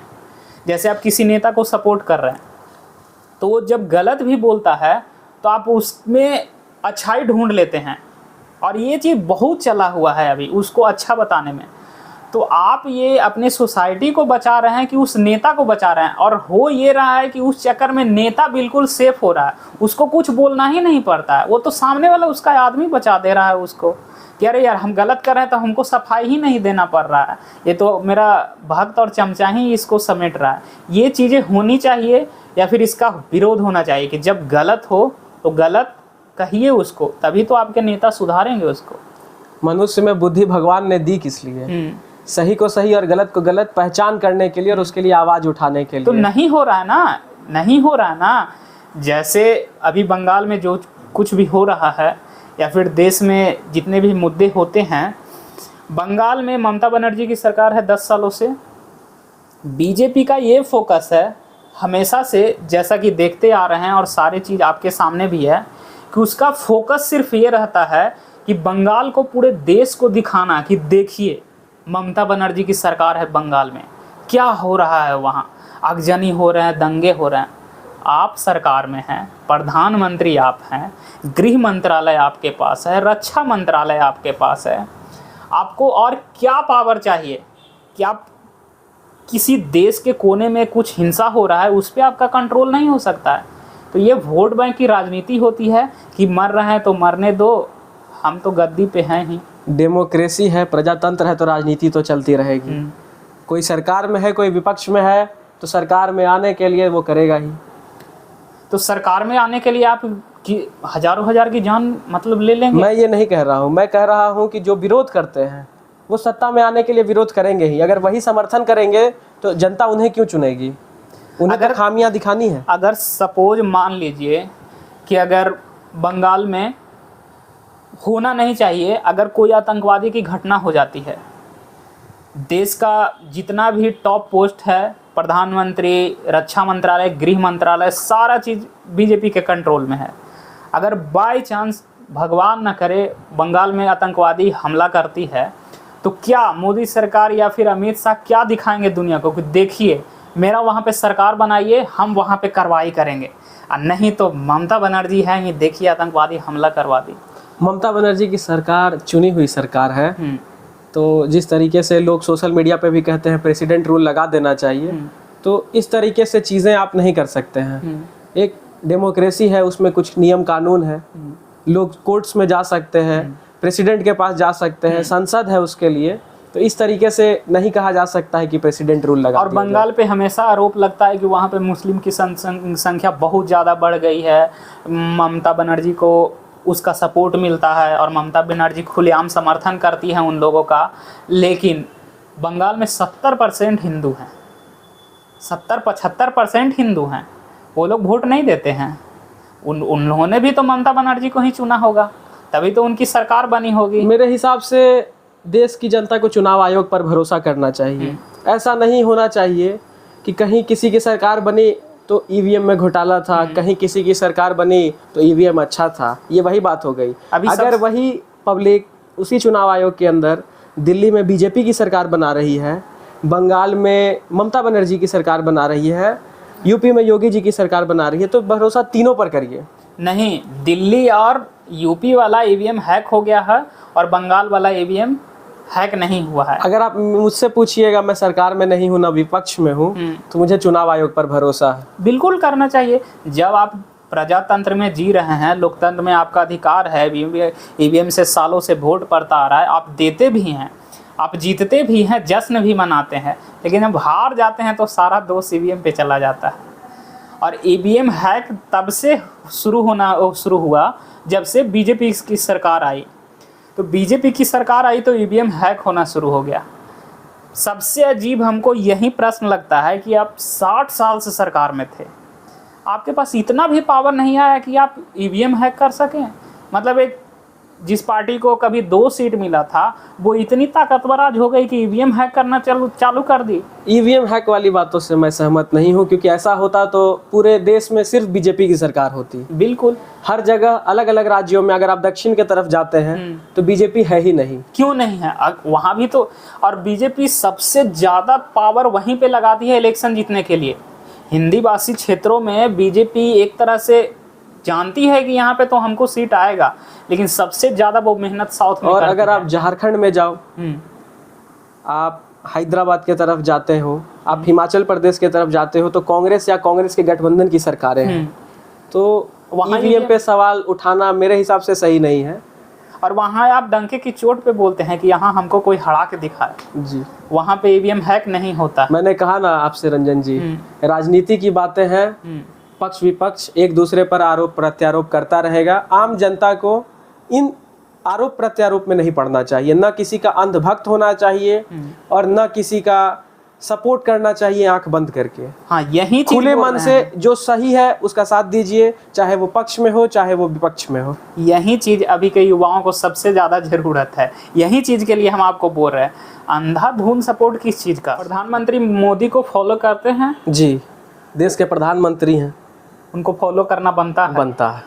उनके काम को कैसे देखते हैं? उनके गुजरात से आप काम को शुरू करिए। गुजरात में उन्होंने इतना विकास किया, गुजरात की जीडीपी को बढ़ाया, गुजरात आगे निकला, लोगों की नजर गुजरात पर पड़ी कि कोई एक मुख्यमंत्री वहां आया है जो गुजरात को काफी आगे ले जा रहा है। और 2014 में चुनाव लड़ा गया उनके नेतृत्व में, और जो बीजेपी आज तक सरकार में नहीं आई थी, पूर्ण बहुमत से सरकार में आई। एक बार नहीं, 2 बार नहीं, तीसरी बार आई, लेकिन तीसरी बार बहुमत से नहीं आई। बहुमत से कुछ कम कुछ ज्यादा, लेकिन प्रधानमंत्री तो मोदी जी ही रहे। तो व्यक्ति में करिश्मा है, तभी 3 बार भारत की जनता ने उनको प्रधानमंत्री बनाया। मोदी जी का कुछ काम बताइए जिनसे आप बहुत ज्यादा प्रभावित हैं कि यार ये प्रधानमंत्री बहुत अच्छा काम कर रहा है। गरीबों को सुविधा जो दे रहे हैं, किसानों को आप देखिए, किसानों को डायरेक्ट बेनिफिट ट्रांसफर जो करते हैं, उनका जो डीबीटी का नियम है, किसान क्रेडिट कार्ड आप नहीं बोलते, किसान को महीने में एक बार 2000 करके इस तरीके से साल में 3 या 4 बार वो पैसे देते हैं। किसान के लिए वो छोटी सी धनराशि बहुत उपयोगी होती है। तो ये बहुत अच्छा काम हो रहा है। उज्ज्वला गैस योजना बहुत अच्छा था। उसके अलावा आप देखें, अगर रेलवे के क्षेत्र में तो वंदे भारत में नए एक्सप्रेसवे आप देखिए, PLI स्कीम जो है, जिसमें बड़ी बड़ी कंपनियों को भारत बुलाया जाता है और बोला जाता है आप यहाँ पर मेड इन इंडिया करिए, आपको कुछ पैसे हम लोग देंगे। अच्छा। तो ये सारी स्कीम, फिर जब विश्व में मोदी जी के आप नेतृत्व को देखते हैं तो डोनाल्ड ट्रंप कहते हैं कि Modi ji is my friend. Putin कहते हैं Modi ji is my friend, Emmanuel Macron France के राष्ट्रपति कहते हैं मोदी जी इज़ माय फ्रेंड, यानी पूरा विश्व उनको अपने नेता के रूप में देख रहा है। तो आपको क्यों नहीं अच्छा लगेगा कि आपके देश का जो प्रधानमंत्री है पूरा विश्व उसको अपना नेता माने? पूरा विश्व प्रधानमंत्री को नेता मान रहा है, लेकिन हमारे देश के लोग प्रधानमंत्री को नेता नहीं मान रहे हैं। वो तो कह रहे हैं कि ये चाय वाला है, देश बेचने वाला है। इस पे आप क्या कहना चाहेंगे?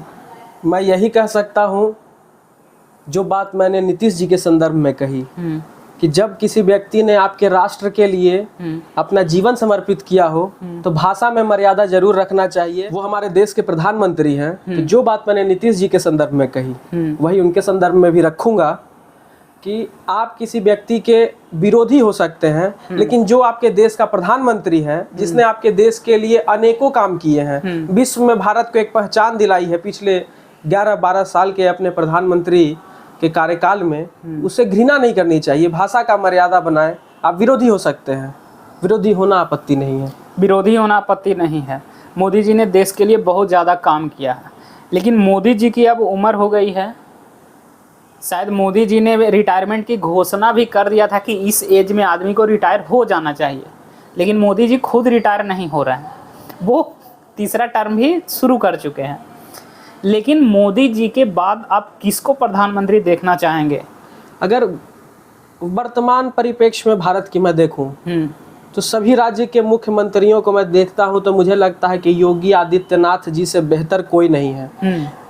जब उन्होंने मुख्यमंत्री का कार्यभार उत्तर प्रदेश में संभाला तो आपने देखा होगा गुंडा राज अपने चरम पर था। अनेक भूमाफिया वहां मौजूद थे। काफी अच्छे से उन्होंने कानून व्यवस्था को वहां लागू किया है। अब मैं देखता हूं कि सैमसंग ने काफी बड़ी फैक्ट्री वहां खोली है, नोएडा में विकास हो रहा है। तो मैं देखता हूं उनको अगले प्रधानमंत्री के तौर पर। योगी जी को आप अगले प्रधानमंत्री के तौर पे देखते हैं? जी बिल्कुल। लेकिन योगी जी के आप कट्टरता से वाकिफ हैं? मैंने आपको पहले भी कहा कि मैं राजनीति में हूं नहीं, तो मैं बहुत इन चीज़ों को फॉलो नहीं करता हूं, लेकिन मैं जितना जानता हूं तो मुझे वह लगते हैं कि प्रधानमंत्री पद के सबसे उपयुक्त उम्मीदवार अभी वही हैं। राहुल गांधी क्यों नहीं? राहुल गांधी इतने सालों से मेहनत कर रहे हैं प्रधानमंत्री के लिए। आप बोल रहे हैं कि मोदी जी के बाद योगी जी को बनना चाहिए प्रधानमंत्री, फिर राहुल गांधी कहाँ जाएंगे? वो एक युवा प्रधानमंत्री के कैंडिडेट हैं, क्यों नहीं राहुल गांधी? राहुल गांधी क्यों नहीं, ये अकेले मेरे से सवाल नहीं हो सकता है, ये पूरे देश की जनता से करना चाहिए। लेकिन अगर आप मुझसे पूछते हैं योगी जी और राहुल गांधी जी में, तो मैं पूरे परिवार को लेकर के सोचूंगा। योगी जी अपने परिवार को छोड़ के राजनीति में आए हैं, अपने देश को अपना परिवार माना है, तो ये चीज अपने आप में मुझे आकर्षक लगती है कि कोई व्यक्ति जब अपने परिवार को छोड़ कर आता है तो वो देश से सारे बंधनों से मुक्त होकर के आया है। तो कहीं ना कहीं हम और आप समझते हैं कि परिवार के साथ रहने से एक मोह हो जाता है। आप परिवार के भलाई को भी सोचते हैं देश के साथ साथ, लेकिन उस मोह के बंधन को त्याग कर कोई व्यक्ति अगर आता है तो उसके लिए एक ही मोह है, देश और देश को आगे ले जाना। योगी जी के बारे में आपने बोला कि योगी जी परिवार को छोड़कर राजनीति में आए हैं। राहुल गांधी परिवार को बलिदान देकर राजनीति में आए हैं। उनके पिताजी राजीव गांधी उनका बलिदान दिए, इंदिरा गांधी दादी बलिदान दिए।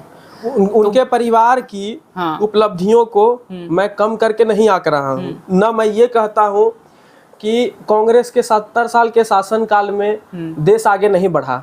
आजादी के बाद जिस तरह की स्थितियां थी, अंग्रेज भारत को लूट कर गए थे, वहां से देश को इस जगह तक लाना 70 सालों में, जहां एक फैक्ट्री ना हो, एक ट्रेन ना हो, कुछ ना हो, जो भी था वो अंग्रेजों का दिया था। और जब वो जा रहे थे तो सारी चीजों को खराब करके गए थे, तहस-नहस कर दिया करके गए थे। भारत की अर्थव्यवस्था मिट्टी में थी।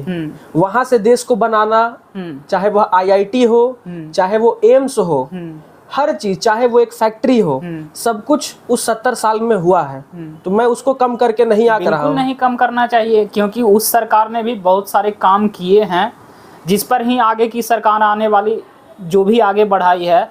लेकिन बहुत से लोग कहते हैं कि जो भी भारत में हुआ है वो 2014 के बाद से हुआ है, जब से मोदी जी सरकार में आए हैं। लेकिन कांग्रेस का कोई काम का नाम ही नहीं आता।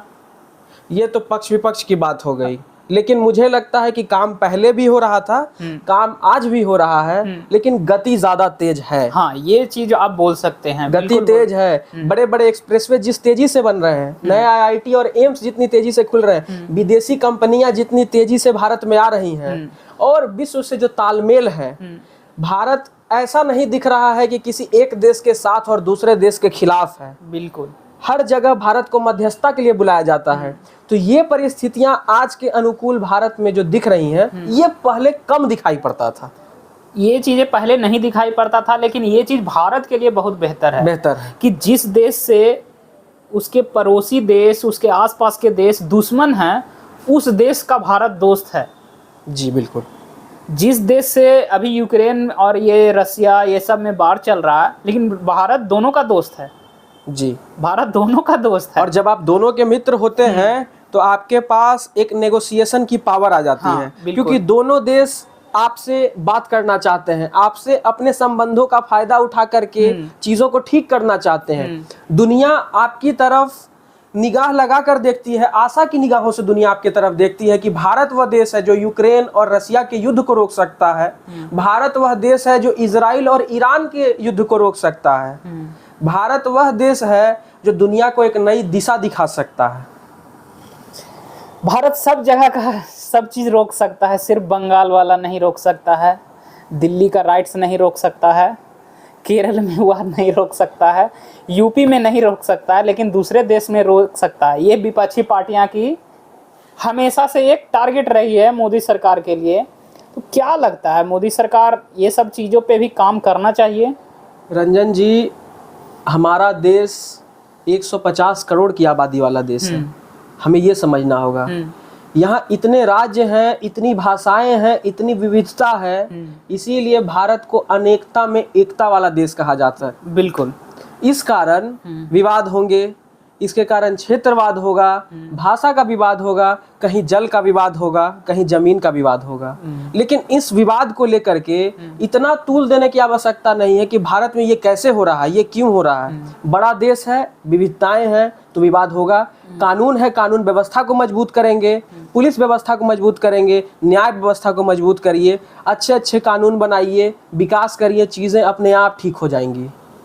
राहुल गांधी के बारे में आपने नहीं बताया। राहुल गांधी भारत के प्रधानमंत्री होने चाहिए या फिर नहीं होने चाहिए, या उनमें क्या खामियां हैं कि जिस पे उनको काम करना चाहिए कि आप लोगों से कनेक्ट हो पाए? किसको प्रधानमंत्री होना चाहिए और नहीं होना चाहिए, ये जनता का सवाल है। तो हम लोग जनता ही तो हम लोग जनता है, लेकिन मैं एक व्यक्ति हूँ। मैं अपना, जैसे आपने मुझसे पूछा कि आपके हिसाब से प्रधानमंत्री कौन होना चाहिए, तो मैं अपने व्यक्तिगत रूप से उस चीज का जवाब दे सकता हूं कि मुझे योगी जी अच्छे दिखते हैं। राहुल गांधी क्यों होने चाहिए ना होने चाहिए, ये मुझे लगता है कि मुझे जवाब नहीं देना चाहिए। लेकिन जब सुझावों की बात आई कि आप उनको क्या सुझाव देना चाहेंगे, तो मुझे लगता है कि कई बार राहुल गांधी पर यह प्रश्न चिन्ह उठता है कि देश में कुछ जरूरी मुद्दों पर बात हो रही होती है तो वो विदेश यात्रा करते हैं, जिसको विपक्षी उठाते हैं। तो एक नेता जो देश में प्रमुख विपक्ष का चेहरा हो, हाँ बिल्कुल, और प्रधानमंत्री पद का दावेदार भी हो, तो उनको इन चीजों से बचना चाहिए कि ऐसे आरोप उन पर न लगे कि देश में कुछ जरूरी सवाल उठ रहे थे, जरूरी चीजों पे बात हो रही थी और वो विदेश यात्रा कर रहे थे। लेकिन राहुल गांधी जी के पिछले कुछ समय के मैं कार्यकाल को देखता हूँ विपक्ष के नेता के रूप में, तो जिस तरीके से वो संसद में बातों को उठाते हैं, जिस तरह से वो समाज के नीचे तबके के लोगों के लिए आवाज को बुलंद कर रहे हैं, और भारत जोड़ो यात्रा के माध्यम से उन्होंने पद यात्रा की, गरीब के दर्द को समझा, भारत में गरीब किस तरीके से किसान हैं, मजदूर हैं, उनकी क्या समस्याएं हैं, उनको वो नजदीक से समझे हैं। तो ये एक बढ़िया कदम है, और इस तरीके के चीजों को कोई भी नेता अगर लगातार करेगा तो कोई भी उसे प्रधानमंत्री बनने से नहीं रोक सकता है। बिल्कुल। राहुल गांधी की मुझे लगता है कि सबसे बड़ी अभी तक की उनकी 50 साल 52 साल की एज में सबसे बड़ी उपलब्धि यही रही है भारत जोड़ो यात्रा। इलेक्शन वो भले ना जीते, लेकिन वो शायद पहली बार हुआ होगा कि वो भारत के एकदम पिछड़े से पिछड़े नीचे वर्ग के लोगों से कनेक्ट हुए होंगे। वो एक्सपीरियंस उनको बहुत काम आने वाली है। और विपक्ष तो राजनीति में रहना ही चाहिए, वो कुछ भी बोले काम है उसका बोलना। विपक्ष जरूरी है। अब विपक्ष नहीं बोलेगी तो फिर विपक्ष किस बात की? जब विपक्ष विरोध ही नहीं करेगा तो वो विपक्ष किस काम विपक्ष का? तो जनता की आवाज है। हाँ। जब कोई कानून आता है, जनता के मर्म को विपक्ष के लोग सुनते हैं और संसद में उठाते हैं कि नहीं, जनता इस तरह की बात कर रही है, आपके कानून में यह समस्या है, तो विपक्ष तो जरूरी है। अब विपक्ष का विरोध भी जरूरी है और सरकारों को भी चाहिए कि विपक्ष की बातों को खुले मन से स्वीकार करें, उनके ऊपर विश्लेषण करें।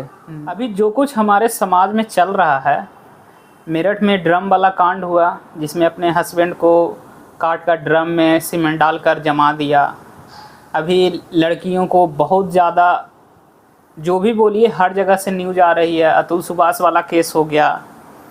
ये सब चीज़ें क्या इफ़ेक्ट पड़ रही है? शादी करने का मन कर रहा है?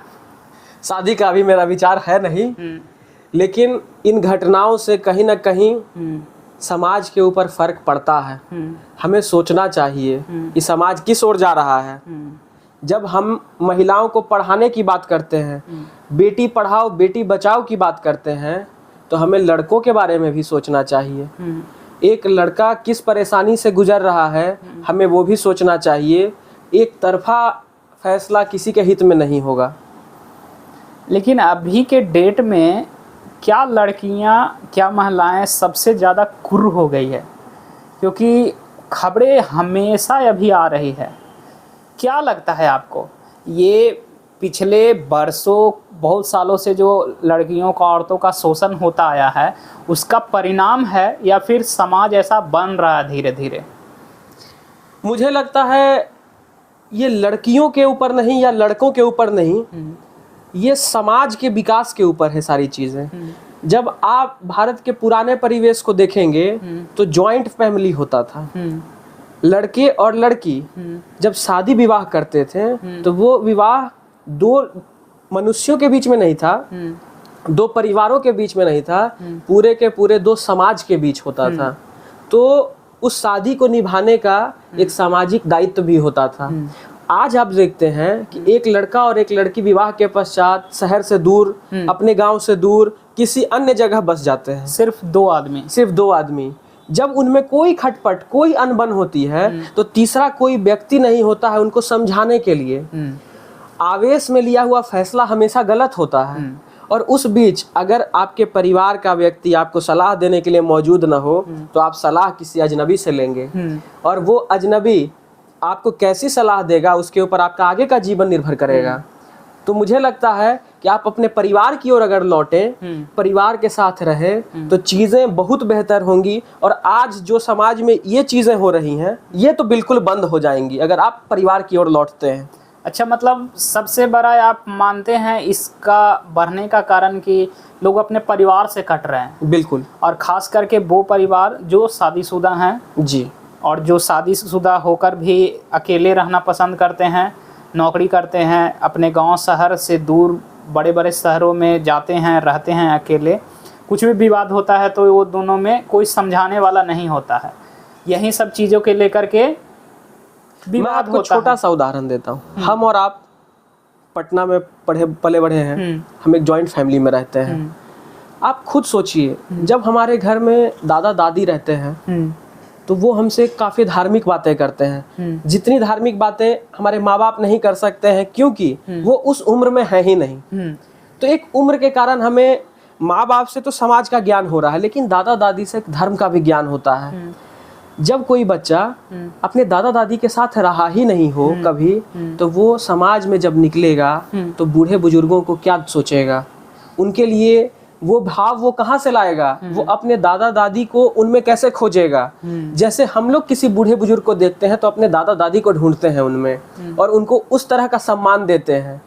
जब आप समाज में रहते हैं तो विवाह के पश्चात कोई गलत काम आप न करें, इसके लिए आपके मन में एक समाज का डर होता है कि मैं अगर रोड पर निकला हूँ तो लोग देख रहे हैं मैं किसके साथ घूम रहा हूँ। वो क्वेश्चन कर सकते हैं आपको कि आपकी शादी हो गई है, आप किस महिला के साथ यहाँ घूम रहे हो, किस महिला के साथ मूवी देख रहे हो। यह सवाल आपकी पत्नी से भी हो सकता है। बिल्कुल। यह सवाल आपकी बहन से भी हो सकता है कि तुम इसकी बहन हो, तुम इस लड़के के साथ यहाँ क्या कर रही हो। या आपके भाई को फोन करके कोई बता सकता है, आपके पिता को फोन करके बता सकता है। लेकिन जब आप शहर से दूर ऐसे जगह रहते हो, दिल्ली में, मुंबई में, एक फ्लैट में रहते हो जहाँ कोई समाज नहीं है, एक सामने के फ्लैट का मालिक भी आपसे बात ना करता हो, आप भी कहते हो मुझे मतलब नहीं है, और यही शहरी जीवन है, और इसके ऊपर जब आप गर्व करते हो तो आपको कोई टोकने वाला नहीं, कोई जानने वाला नहीं, तो आपको समाज का भय नहीं। आप गलत भी कर रहे हो, आपको पता नहीं चलेगा कब अनहोनी हो गई आपके साथ। बिल्कुल, और ये सब चीज़ों से समाज पे इफेक्ट पड़ता है, बहुत ज़्यादा बुरा प्रभाव पड़ता है। एक घटना दूसरे घटनाओं को जन्म देती है, एक गलत कदम दूसरे गलत कदम को आगे बढ़ाता है। ये सब चीज़ों को देखकर लगता है कि शोषण दोनों तरफ से होता है, लड़के के तरफ से और लड़की के तरफ से। अच्छे लोग लड़के भी हैं, बुरे लड़के भी हैं, अच्छी लड़कियां भी हैं, बुरी लड़कियां भी हैं। लेकिन समाज सबसे ज़्यादा शोषण लड़कियों को और औरतों को ही करता आया। अगर आप इतिहास उठाकर देख लेंगे, आज जब गिना चुना हम लोग केस देखते हैं तो लगता है कि लड़कियों को बहुत ज़्यादा लड़कियां बहुत ज़्यादा अत्याचार कर रही है, पुरुष आयोग बनाया जाए, ये बनाया जाए।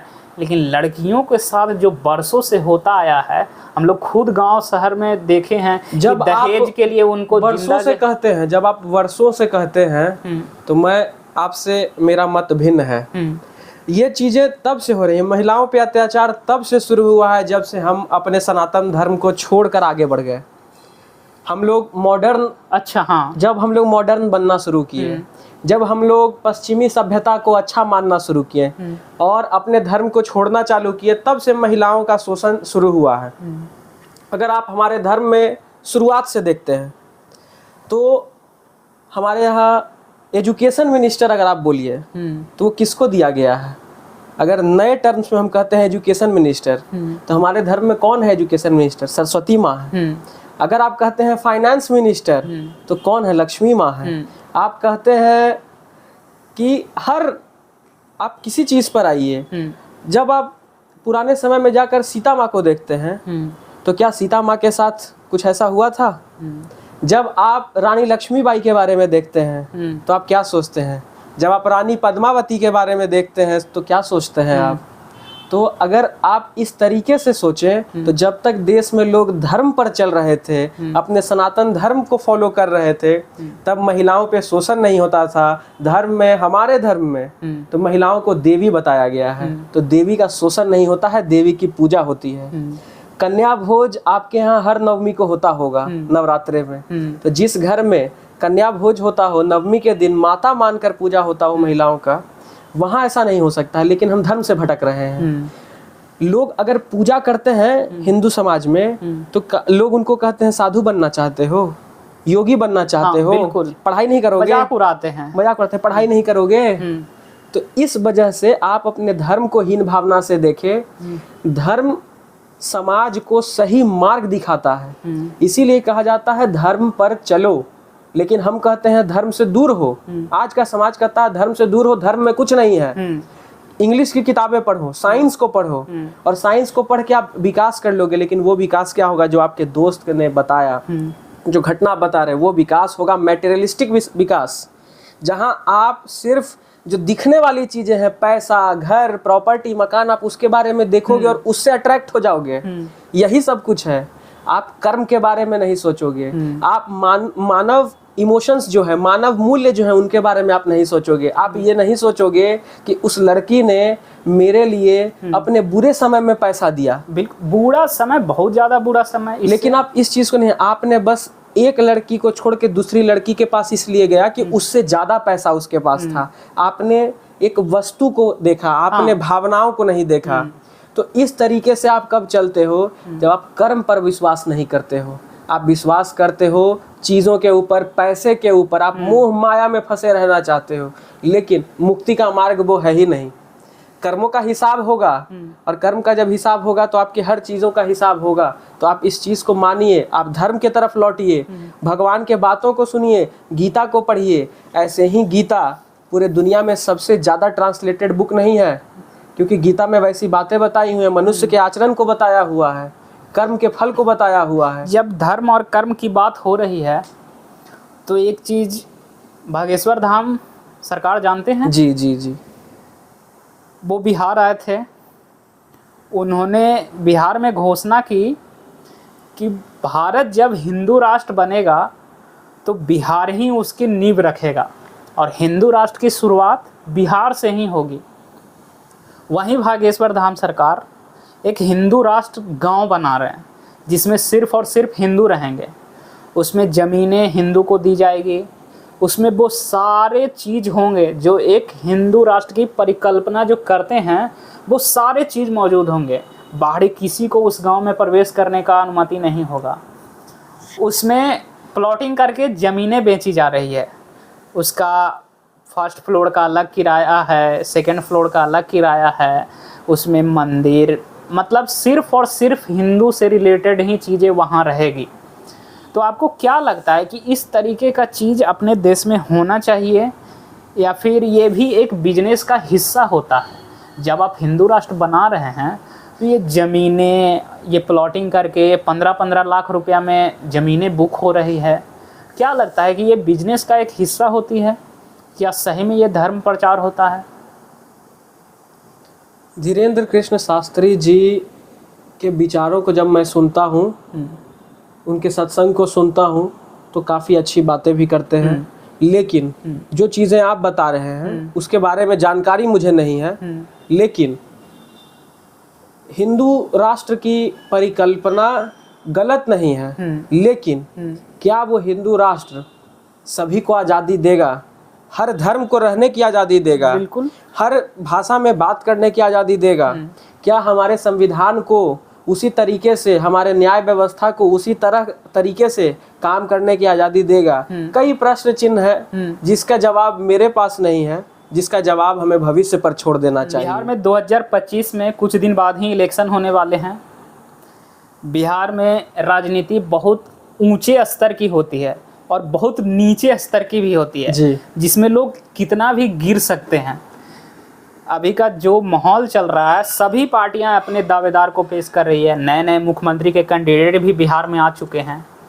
तो आप बिहार के मुख्यमंत्री के रूप में किसे देखना पसंद करेंगे 2025 में? चुनाव आए, लोग अपना घोषणा पत्र जारी करें, उसके बाद हम लोग विश्लेषण करें कि कौन बेहतर विकल्प है।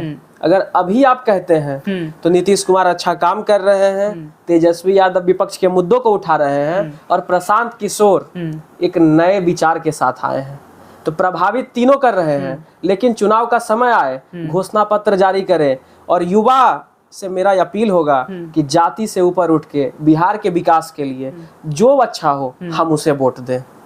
अच्छा, मतलब कि युवाओं से अपील हो रहा है कि जाति से ऊपर उठकर आप वोट करें। हाँ बिल्कुल, ये नहीं हो सकता है बिहार में, लेकिन हम आशा कर सकते हैं। हाँ, आशा तो बिल्कुल कर सकते हैं, लेकिन बिहार में ये चीज़ जब हो जाएगा तो ऑलरेडी एक अच्छे नेता आप चुन लेंगे, एक अच्छा मुख्यमंत्री बिहार देख लेगा जो बिहार का विकास के लिए सोचेगा। बिल्कुल, क्योंकि जाति से उठकर जो भी जाति से रिलेटेड सोचकर वोट देते हैं, सबसे ज़्यादा उस जाति का शोषण वही नेता करता है। बिल्कुल, और आपको ये समझना होगा, बिहार के लोगों को ये समझना होगा कि आप जाति को नहीं छोड़ेंगे तो विकास कभी बिहार नहीं आएगा। विकास चाहिए तो जाति से ऊपर उठकर वोट करना पड़ेगा। एक चीज़ और है, बिहार में जातिवाद तो हो गया, लेकिन बिहार में एक मुद्दा और ये भी होता है, जैसे कि तेजस्वी यादव हैं, वो लालू प्रसाद यादव के बेटे हैं। लालू प्रसाद यादव भविष्य में वो राजनीति में होते हुए भी वो हमेशा से उनका यूज किया जा रहा है अभी अपने बेटे को आगे राजनीति में लाने के लिए। आप उनकी सज़ा हो चुकी है, जेल के वो सज़ा काट रहे हैं, लेकिन उनकी बीमारी के चलते आए दिन वो बाहर रहते हैं। लेकिन उनको सिर्फ मीडिया में इसलिए लाइमलाइट में लाया जाता है कि आरजेडी का कट्टर जो सपोर्टर हैं उनका लालू यादव के एक बात सुन करके वो जोश में आ जाते हैं। तो क्या लगता है कि तेजस्वी यादव अपने पिता का यूज करके गद्दी प्राप्त करना चाहते हैं, या फिर तेजस्वी यादव को खुद के दम पे ऐसा माहौल बनाना चाहिए, ऐसा युवाओं को विश्वास में लेना चाहिए कि नहीं यार, हम तुम लोग के लिए काम करेंगे, तुम लोग के उम्मीद पर खरा उतरेंगे?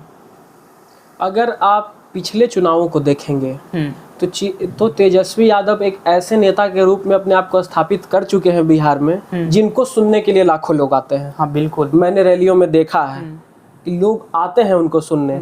तो इस चीज़ से मैं इत्तेफाक नहीं रखता हूं कि उनको लालू यादव के कहने पर लोग सुनने आते हैं। वो अपने आप में विपक्ष के एक चेहरा के रूप में स्थापित हैं, अब एक चेहरा बन चुके हैं। और रही बात लालू यादव जी के मदद करने की, तो एक पिता के रूप में भी उनका एक कर्तव्य है। हाँ। हम सिर्फ एक बिहार के नेता के रूप में न देखें कि वो बिहार के मुख्यमंत्री हैं और अपने पुत्र को आगे बढ़ा रहे हैं। आपको ये भी सोचना होगा, हर पिता, वो मेरे पिता हों, आपके पिता हों, हमेशा अपने बच्चे की भलाई चाहते हैं। तो अगर बच्चा किसी कार्य को कर रहा है तो पिता का कर्तव्य होता है उसकी मदद करना। तो इसके ऊपर प्रश्न चिन्ह नहीं लगाना चाहिए कि जब तक आप जाति से आगे नहीं उठेंगे, ऊपर नहीं उठेंगे, विकास नहीं हो सकता है। बिहार में बीजेपी अपना रास्ता तलाश रही है, अपना कैंडिडेट ढूंढ रही है, मुख्यमंत्री का चेहरा ढूंढ रही है, और इस बार बहुत लोग उम्मीद बनाकर बैठे हुए हैं कि बीजेपी ही अपना मुख्यमंत्री बनाएगी। अगर नीतीश कुमार के साथ गठबंधन में भी जीत जाती है तो बीजेपी अपना मुख्यमंत्री बनाएगी। बीजेपी से किसको लगता है कौन हो सकते हैं मुख्यमंत्री के दावेदार, जिसको लगता है कि नहीं यार ये बन सकते हैं बिहार के मुख्यमंत्री? जब मैं बीजेपी को नज़दीक से देखूं तो बिहार में कई अच्छे नेता हैं। उसमें राजीव प्रताप रूढ़ी जी भी हैं, सम्राट चौधरी भी हैं, विजय कुमार सिन्हा भी हैं, और नित्यानंद राय भी हैं। तो कई चेहरा मुझे लगता है जो मुख्यमंत्री पद के काबिल हैं। और ये एक पार्टी और एक गठबंधन का फैसला है कि प्रधानमंत्री हो या मुख्यमंत्री हो, वो कौन बनेगा, ये मेरी राय नहीं हो सकती है। नहीं, जैसे हम लोग जनता है तो हम लोग का कि जैसे बीजेपी के नेता हैं वो कौन हो सकते हैं कि लगे कि ये बिहार को अच्छा से चला सकते हैं? मैंने आपको 4 नाम गिनाए। नित्यानंद राय भी हो सकते हैं, सम्राट चौधरी भी हो सकते हैं, राजीव प्रताप रूढ़ी भी हो सकते हैं, और विजय कुमार सिन्हा भी हो सकते हैं। सोशल वर्क आप कर रहे हैं, इसका भविष्य आप कहाँ देखते हैं? क्या इसी तरीके से आप सोशल वर्क हमेशा करते रहेंगे? क्या कुछ फ्यूचर प्लान है आपके? समाज सेवा मैंने जब से होश संभाला है तब से कर रहा हूँ। मैं देखता था, जब मैं छोटा था तो मेरे घर पर एक वृद्ध महिला खाना मांगने आती थी, और मेरी माँ हमेशा उनको चावल हो, आटा हो, गेहूं हो दिया करती थी। तो मैंने होश संभाला है तब से अपनी माँ को मैंने समाज सेवा करते हुए देखा। वो हर दिन छत पर पक्षियों के लिए खाना और पानी रखती हैं। तो जब मैं बड़ा हुआ तो मुझे लगा कि अगर मेरी माँ घर में रहते हुए, वो एक हाउसवाइफ है, अगर वो घर में रहते हुए लोगों की जितनी हो सके मदद करती है, और मैं घर के बाहर रहता हूँ, मैं कमाता हूँ, तो मुझे कुछ तो करना चाहिए। तो कॉलेज के समय से ही मेरे कॉलेज में समरिटन्स नाम का एक क्लब हुआ करता था जो सोशल वर्क करता था। अभी भी वो क्लब है और मैं उसका सदस्य था उस समय। उसमें रहकर हम लोग ब्लड डोनेशन कैंप ऑर्गेनाइज करवाते थे। कपड़े, यूज किए हुए कपड़े, जो लोगों के पुराने कपड़े हो जाते थे कॉलेज में, तो उनको एकत्रित करके बांटते थे। फल, कॉपी, किताब, गरीबों के लिए दवाइयाँ, वृद्धाश्रम में जा करके सेवा करना, ये सब मैं कॉलेज के समय से करना चालू किया।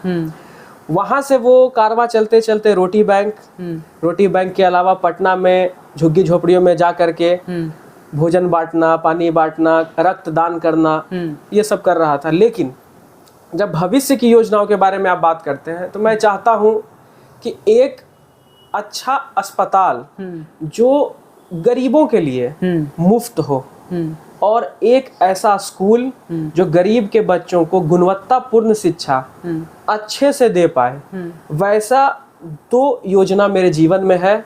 अगर वो सफल हो गया तो मैं मानूंगा कि मेरा जीवन भी सफल हो गया। एक अच्छा स्कूल और एक अच्छा अस्पताल।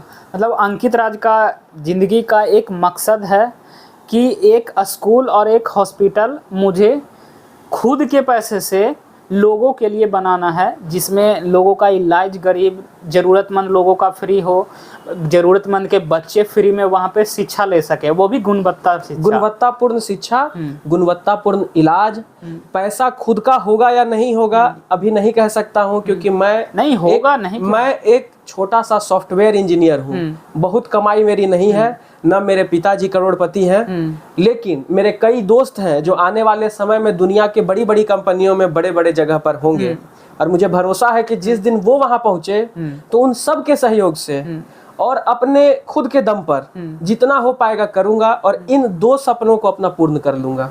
चलिए, बहुत अच्छी बात है और आपका ये शुभकामना है मेरी तरफ से कि ये आप एक दिन जरूर करें, और ये बहुत अच्छी सोच है। आज के यूथ में ये सब चीज़ों के बारे में सोच रखना बहुत ज़रूरी हो गया, जो कि जैसे आप कहानी सुन